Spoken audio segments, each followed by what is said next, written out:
Earthquakes, safety, and risk zones. I'm sure by now most of you have heard about the huge earthquake in Myanmar, formerly Burma, and how it's even affected, I think, over 600 miles away in Bangkok, Thailand, where a building under construction collapsed.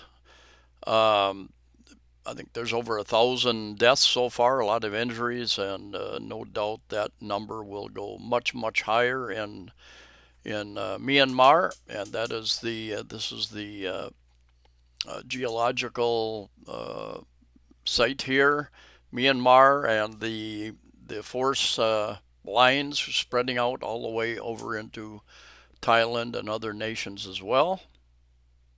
In this video, I'm going to talk a little bit about, because I'm in the Philippines and many of my subscribers are from the Philippines, we're going to talk a little bit about the risk zones where most of the earthquakes occur here in the Philippines, but we're also going to look at world maps and some of the risk areas. We're going to talk about a little bit about common sense safety issues. And yeah, I remember years ago, somebody asked on a news channel, building in Los Angeles area, do you know that your house is directly on top of a fault zone? No, nobody ever told us that. But they had bought the house. That can be an issue. You need to know some of these risk factors, and there's more and more information coming out about risks of this type. I think I have felt 5 earthquakes in Cebu City, Cebu, the Philippines, in the central Visayas area, the central part of the Philippines, and they did not occur here. And I will show you maps later on what parts of the Philippines most of the earthquakes happened. Happened over in Bohol, or over by Leyte, I think, or Surigao, down by Mindanao, and I was standing still. The sharpest one, I was standing still, and probably would not have noticed it if I'd been moving around. But yeah, very rare to feel much over here in Cebu area. Now, concerning a lot of people, I do a lot of real estate videos, condos, housing developments here in the Philippines, and many people have, not many, but some people comment, "Oh, I wouldn't be in these condos. They're a death trap in case of uh, an earthquake." And I have been told over the years, I've been doing this for 9 years, virtually every real estate agent, broker that I've talked to, and developer have told me the buildings are built to withstand an 8.2, which is substantially higher than the 7.7, which hit Burma. Would be very rare, but possible. And every earthquake is different. Can be lateral, side to side, up and down. Can be a combination of all that type of thing. So it really is affected. 2013, over off of Bohol, there was a 7.2 earthquake, affected a couple of buildings over here in Cebu City.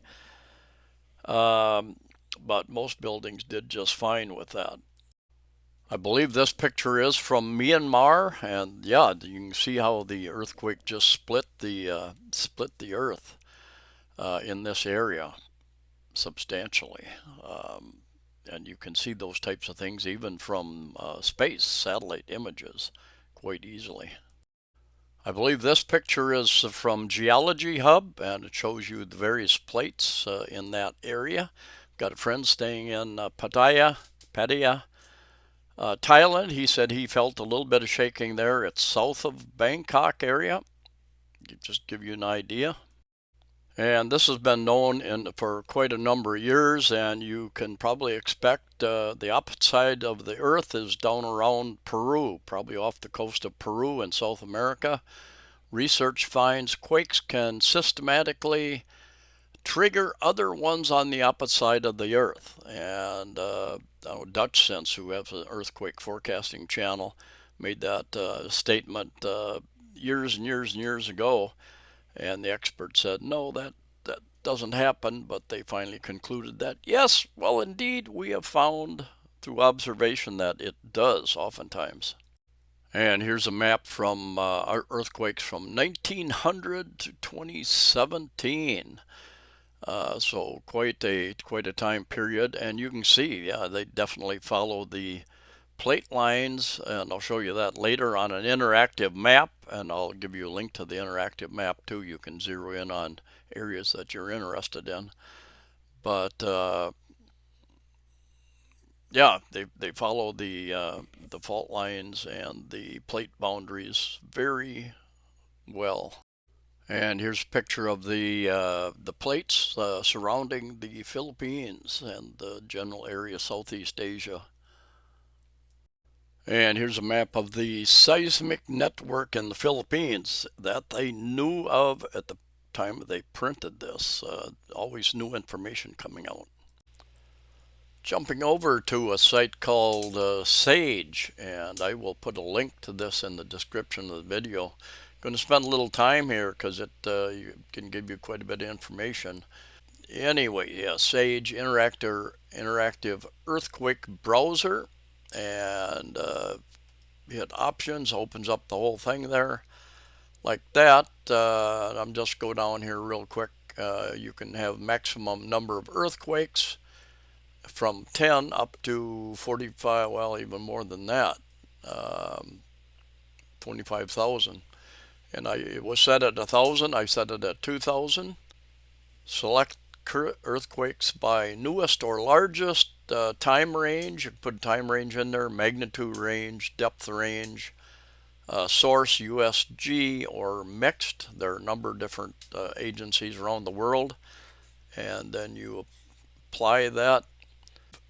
2,000 visible from like the time range. Time range is from 1970, and you can change this to the latest available. So from 1970, so about 50, 55 years. And yeah, source and apply that. Um, so 2,000 of over 4 million. Show plate boundaries. I've turned that on. You've got your different colored plate boundaries, and you got your schedule over here. Show you what type of plate it is. You can plug in a region. If you want to zoom into a region, we can do that manually. You can do a 3D view, which gives you kind of the depth view as well underneath the surface. And then you can click or unclick any one of these as well. And over here you can do a satellite map or just the map like this. And you've got your depth range, color chart depth range over here, boundary plates, and these are your magnitudes, the size of the zero. The colors are just depth. But you can see they kind of cluster.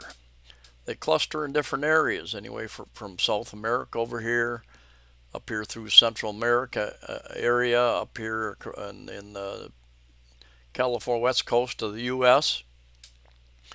In the last, 15, 20 years, they've had more in the central U.S. with the pumping oil and gas out of the ground has affected the number of different factors that have caused more earthquakes in across anywhere from New Mexico, Texas, Colorado, up here across Alaska, and across here in the Ring of Fire, of course, down through Japan, and following the plate boundaries, pretty much. Indonesia gets an inordinate amount down here. I'm constantly reading about. You've got active volcanoes as well as earthquakes, regular, much more regular than in the Philippines.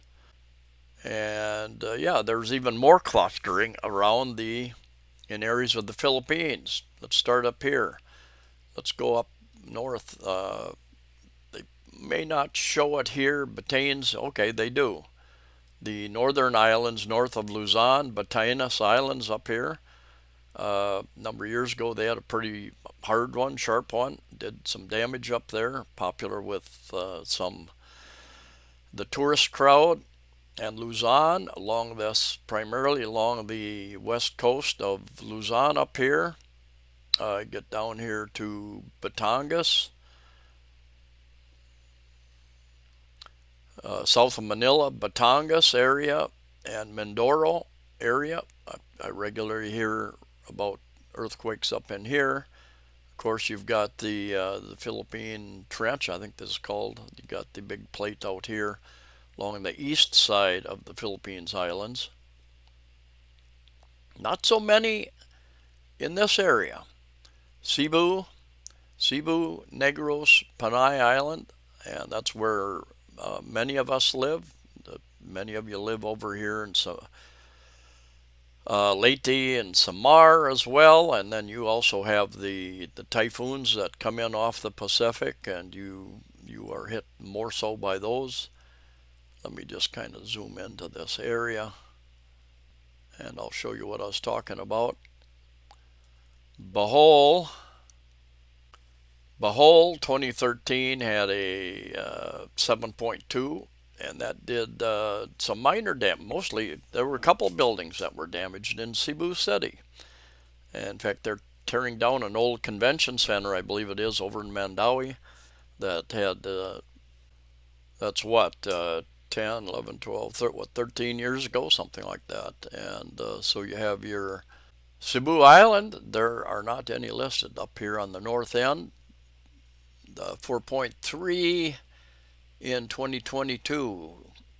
Talisay, not to be confused with the Talisay town down south of Cebu City. And you've had a few down here in Negros.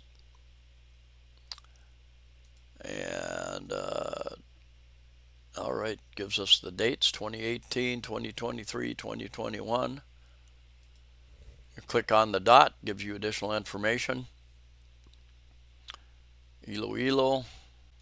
So anyway, I have felt I think 4 very slight earthquakes. One in particular was, I was standing at my kitchen counter, and I thought, man, I feel dizzy.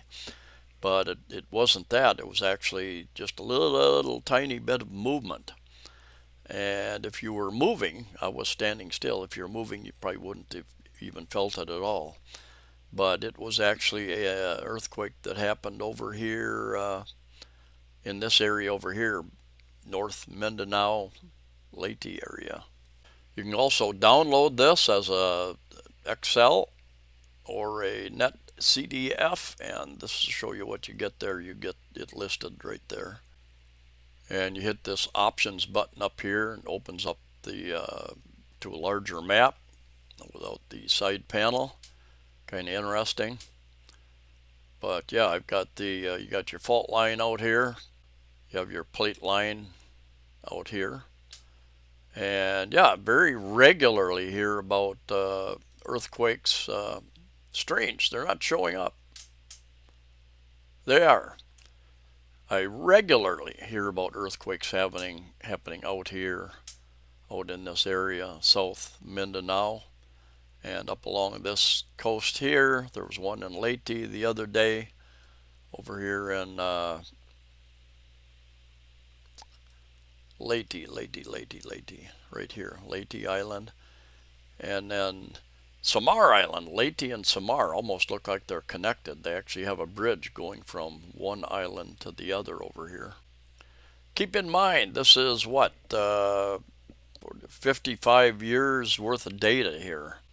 Zooming out of the Philippines, you got the whole Philippines there. Palawan over here is pretty much free. Amazingly so, and I've read about that too. Palawan is very low on the risk level, so that's interesting. The southern area, I understand. I don't know where the dividing line is. Southern Island is pretty close to the Indonesia, more the Moro type groups of people. A little different culture down in the southern third, at least, I think. Not absolutely positive. I've read a little bit about that. And zoomed back out to the world view, and yeah, I know there are a lot more earthquakes that have happened up up through these areas and up through here than what are on the map. So if you really want to see, you would have to go up here and change this to a whole lot more, I guess, and we'll see what happens, what shows up. Yeah, you can see these earthquakes just follow these plate boundaries. Look at that, amazing. And there are quite a number of sites that talk about earthquakes online. Dutch Sense is one. Forecasts. He's got a method of forecasting. Even has a video about how to forecast, and pretty interesting. He used to put up a lot more videos than he does these days. There's a site of scientists that look at a number of things. They look at the atmospheric conditions, pressure systems. Imagine the weight of the air. You got high pressure, you have low pressures. That moves around the world. You are just like the Earth is a real solid balloon, but those pressures have an effect with the breaks in the plate boundaries and the crust, various places, fault lines. And then you also have the forces of the solar system, the plate alignment, planetary alignments, the sun and planetary alignments affecting the pull and drag upon the Earth as well. In fact, that 7+ earthquake that happened in Myanmar, that happened within a couple days of an earthquake watch because of a very huge coronal hole in our sun, and how it affected the energy coming out of there, how it affects the Earth. For my friends in Canada, here's a map from 1660 to 2008, earthquakes that have been reported there in Canada and partly into the U.S. as well. Surprise a few of you, I'm sure. California is known for its earthquakes, and here's just I don't see a date on this, but just the red lines are some of the known fault lines. They're constantly getting new information, and so this is probably not as complete as it could be. And then here are some of the major earthquakes in California, very, very major quakes that have happened, and then some of the areas over the years. They've had many earthquakes up north there, number of very large earthquakes as well, if you're interested. This is a picture of the debris that right in the center there. That was a tall, under construction office tower, I believe, and they've got quite a number of people who died. This is in Bangkok, Thailand, and yeah, the whole thing collapsed, and it was not structurally finished. They had the basically they had the steel beams up and that sort of thing, but the rest of the structure, as you put it together, helps to secure everything together. If it had been a finished project, what if it came down? Nobody really knows. Were there defaults in the construction materials and/or the assembly of it? I don't know if they'll ever find out. And here's another world map with the incidents, locations of earthquakes as well. And I'll leave that up while we finish this discussion. When I came to the Philippines many years ago and talked to a lot of real estate agents, and a couple of them told me, yeah, Asians, these higher condos, Asians prefer the lower floors and Westerners prefer the higher floors. And I asked why, and they said, well, they're more in tune, they're more have experience with earthquakes and those sorts of things, and they want to, if things start shaking, they want to be able to get out quick. And us Westerners, most of us don't live in earthquake-prone areas, and we don't really think about that. We've got tornadoes, we've got hurricanes, number of other things, but we don't think much about that. But anyway, regardless of where you are in the world, you should have a go bag. You should have a bag with documents. documents that you might need if there's a catastrophe. Um, you know, copies of your birth certificate, your IDs, your medical information, your prescription drugs, all that type of thing. You should have that in a go bag. You should have perhaps a change of clothes or two, some ready-made meals, maybe some beef jerky, some food to hold you over for a few days, hopefully. Power bank, perhaps, to charge any of your electronics that you have with you. Um, you know, you could expand that list. Just depends on how much you want to carry. And of course, if you're living in an apartment or high rise, you're going to have to carry that stuff downstairs. And at the same time, there are going to be dozens, if not hundreds, of other people trying to go down that stairs at the same time.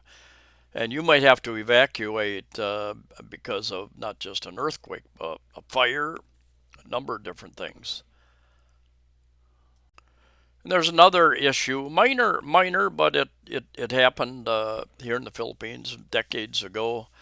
Mindanao earthquake, and there was a pretty hard tsunami, big rush of water up onto land, killed a few hundred people, I think.